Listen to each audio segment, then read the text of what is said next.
किसी आ जाऊं तो जैसे लगेगा कि सारा घर में डकैती पड़ गई।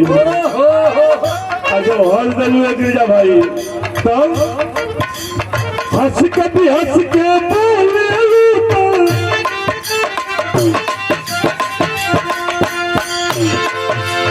हंस के भी हंस के बोले लूटा गुम हो गया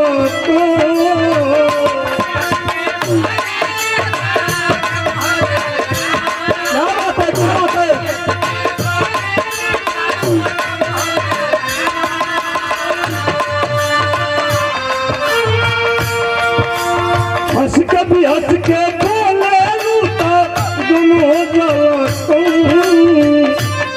दिल बोली दिल तोहरा के दिल तोहरा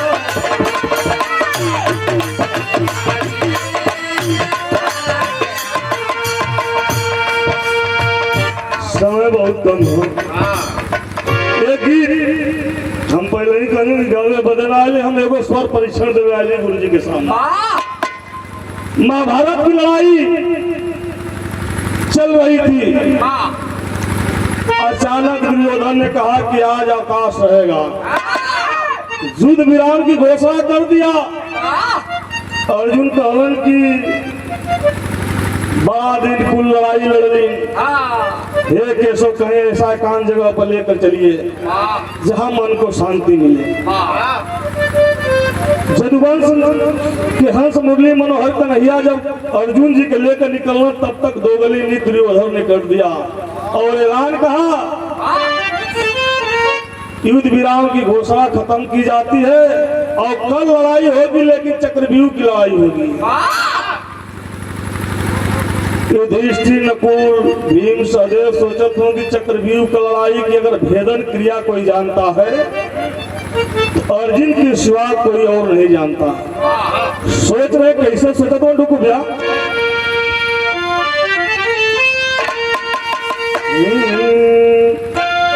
अरे चिंता में चितवे वो चारों भाई चारों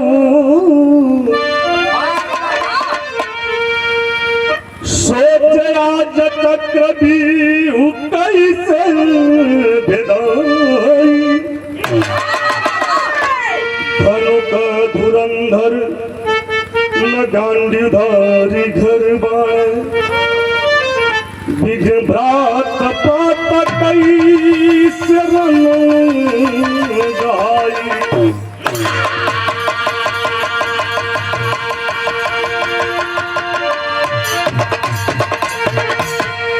तब से अभिमन्यु ललनवा वही अर्जुन का बेटा अभिमन्यु तब से अभिमन्यु ललनवा अंगनवा में आई गई और बोलल सुगनवा बभरी गुटी चढ़ाई और बीरवनी कबीरता कथा काली लोगी जाई बनवास धरती गगन कहा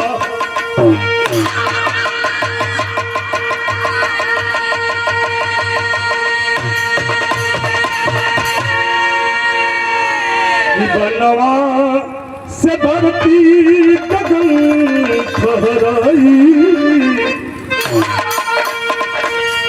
वही अभिमन्यु अर्जुन का बेटा आया चाचा ए दादा कैसा आप लोग चिंता में पड़ा हुआ। युधिष्ठिर कहलन ए बेटा दुर्योधन घोषणा कर दिया कि कल लड़ाई होगी लेकिन चक्रव्यूह की लड़ाई होगी और चक्रव्यूह की भेदन की क्रिया अलावा अर्जुन को कोई जानता नहीं है। अर्जुन है ही नहीं लड़ाई होगी कैसे। अभिमन्यु बड़े तपाक के साथ कहा कि 6 फाटक तो हम तोड़ देंगे। भीम गदा लेके तने से आगे पीछे भैया 6 को तोड़ देंगे तो हम तोड़ देंगे कैसे। 6 फाटक तो हम गर्भ में ही सीख लेने तोड़ने को भी दिया। सातवां फाटक के कहानी के समय माता के नींद आ गई, बाबूजी कहानी बंद कर दी। कहना भीम तनी मोट बुद्धि कहना जब 6 फाटक तोड़ देवे तो 7वां तुम गदा से तोड़ दी। चल दिया ललाट पे टीका लगा कर अभिमन्यु 1 2 3 4 करके 5 फाटक 6 फाटक को तोड़ दिया। 7वां फाटक पर गई। इतना भाई लोग बैठल हुआ सब हमसे बुद्धिजीवी हो, जेके ढोलक बजावे न हो तो के ढोलक दे दिया जाए तो का करिए। इसी तरह से 7वां फाटक पर जब अभिमन्यु गया, समझ में नहीं आ रहा है कि मैं क्या करूं। तब तक दुर्योधन ललकार दिया, क्या मुख दर्शक बनकर देख रहे हो, मारो। 5 गो तब वही तंग कैल ही रहना, सब एक छठवो पैदा हो गई। तब तक दुशासन बताया गया कि जिसके शरीर में 1000 हाथी का बल, आकर गदा का प्रहार पीछे से किया और मुंह के बगल गिरा अभिमन्यु। गिरल तो तुरंते पलट के एगो बात कलश का कलश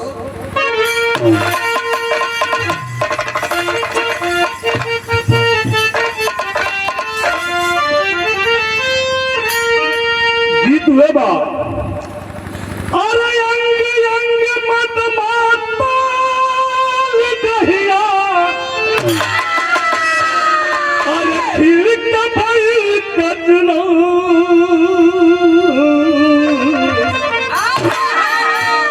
अरे भंवरा बन के आ जाए राजा,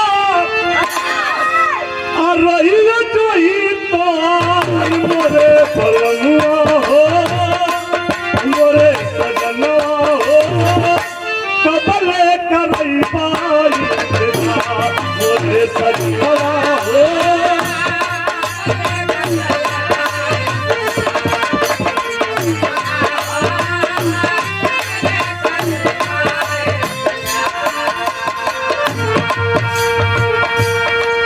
अभिमन्यु के मुंह से खून आवत था।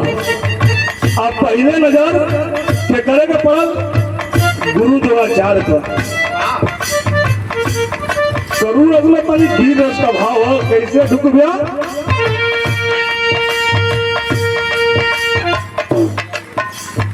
और हमारे बड़का भैया श्री नंदलाल भैया के कर कमलों द्वारा सादर 100 रुपये का सम्मान और सलाह अफजाई की चरण में कोर्सा नमन किए। कैसे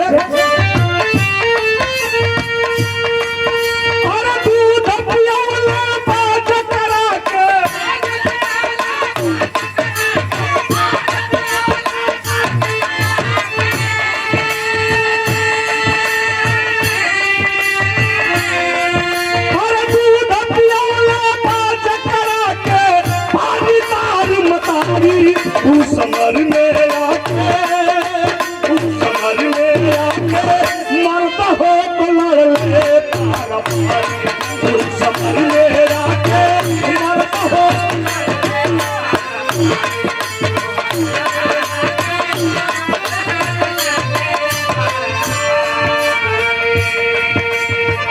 और 100 रुपये का पुरस्कार हमारे गार्जियन हमारे अभिभावक आदरणीय कमलेश भैया वकील साहब के कर कमल जिनकी आज ये व्यवस्था।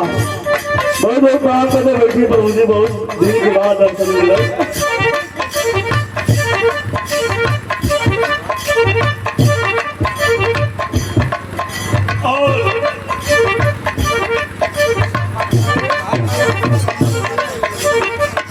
और हमारे गुरुकुल्य बड़ा ही सहयोग रहता है हमेशा, सिखाने में, पढ़ाने में, गवाने में।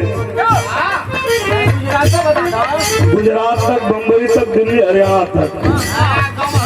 अच्छा एक और ही हम खासियत बता दें, आपन फ्री में केहू के बुखार देने खातिर भी तैयार ना हो।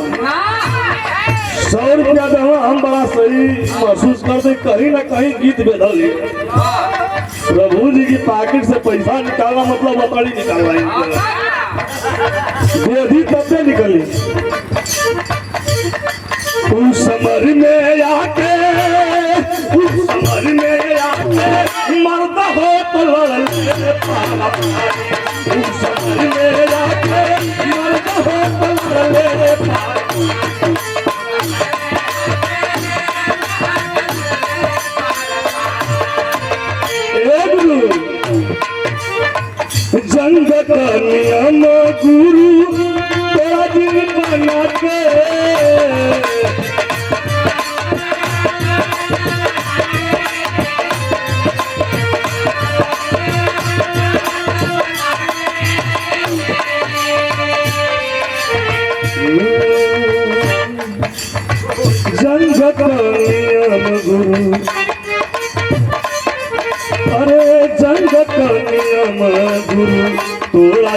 बना के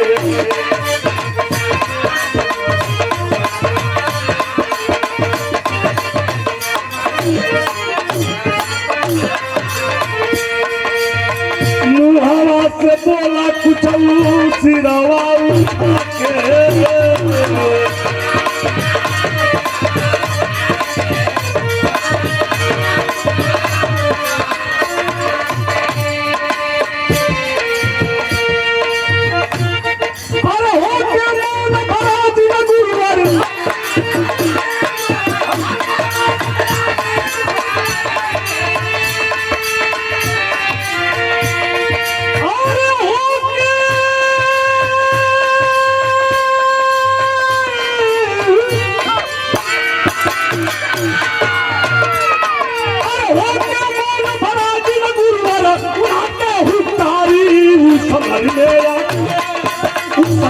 मानता हो तो लड़ने पारा पारी में आके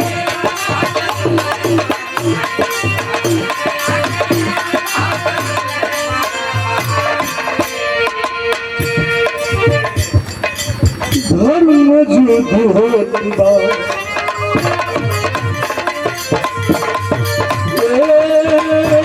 गुरु जी हो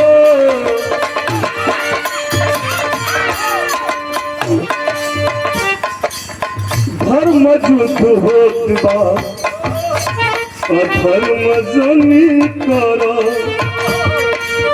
शर्म आवे शर्म के कर्म जनी करो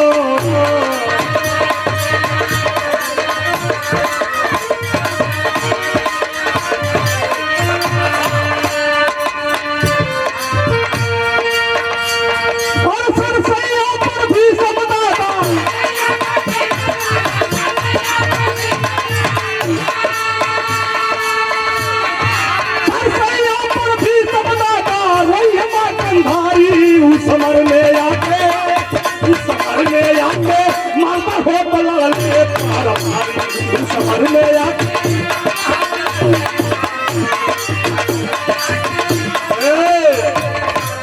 मारिला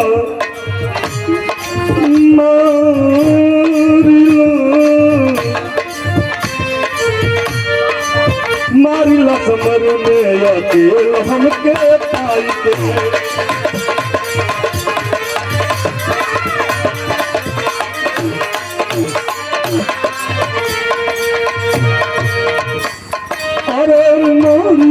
समर में अकेले हमके पाई के केहू नहीं पति गुरु कहीं लुकाई के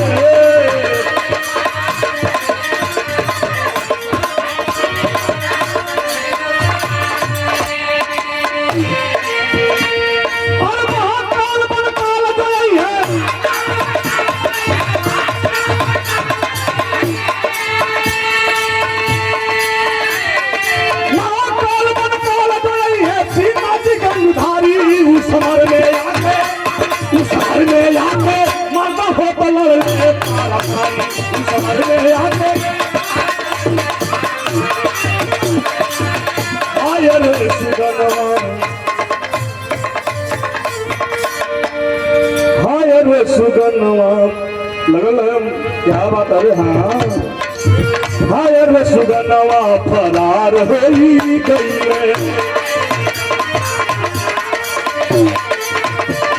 अरे माई का चरवा तार तार होई गई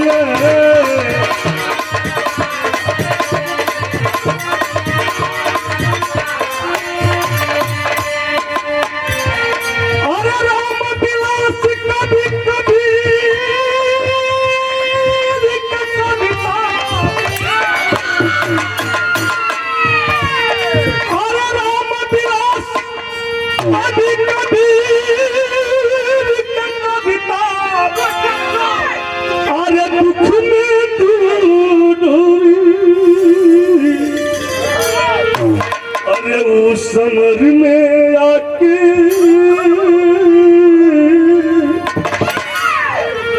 अरे वो समर में आके अरे मरता हो तो लड़के समर में